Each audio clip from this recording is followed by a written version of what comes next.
Kemana saja anggaran pendidikan ini? Kenapa sekarang berubah lagi? Karena perubahan kurikulum. Kok bisa salah mengambil kebijakan? Indonesia emas atau Indonesia cemas? Apalah arti bonus demografi jika tidak berkualitas? Indonesia diperkirakan akan menghadapi era bonus demografi pada tahun 2045. Maka dari itu, pemerintah harus menyiapkan sumber daya manusia yang baik lewat pemberian pendidikan yang berkualitas untuk menciptakan angkatan kerja yang berproduktif demi keuntungan ekonomi negara.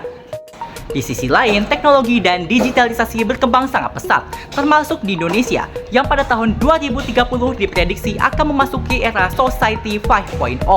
Menimbang bonus demografi pada masa yang sama, maka dapat dipastikan yang akan menjadi agen digitalisasi masa depan adalah kaum remaja saat ini, ditandai dengan penggunaan teknologi AI yang semakin masif.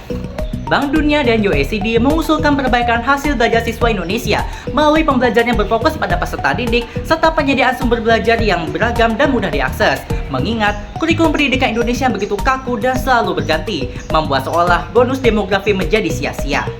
Dalam perwujudan Undang-Undang Nomor 20 Tahun 2003 Pasal 4 Ayat 1 untuk menciptakan konsep Merdeka Belajar dan sinergitas teknologi, saya sebagai calon legislator Dapil Kalimantan Timur menginisiasikan aplikasi Kapten Plus, kacamata pendidikan intelektual nasional lewat ketiga fungsi DPR.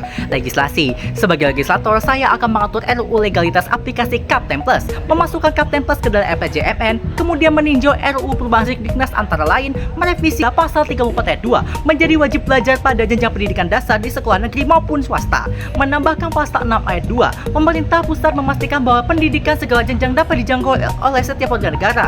Kemudian yang terakhir menghapus Pasal 41 dan 42 karena merujuk pada konsep PTNBH yang menimbulkan polarisasi dalam pendidikan. Yang kedua, anggaran. Saya sebagai legislator akan melakukan kalkulasi RAPBN tahunan sebesar 20% untuk pendidikan dalam upaya perbaikan manajemen dan infrastruktur penunjang sesuai dengan undang-undang yang berlaku. Kemudian mengalokasikan dana untuk operasional Kapten Plus dari berbagai sumber seperti APBN, investasi, BUMN, BUMD, dan swasta. Yang terakhir adalah pengawasan. Saya sebagai legislator, saya akan mengawasi pelaksanaan undang-undang yang terdapat pada fungsi legislasi, memastikan penyaluran dana yang transparan, serta bekerja sama dengan BSSN dan Kemenkominfo untuk menjamin keamanan cyber aplikasi Kapten Plus.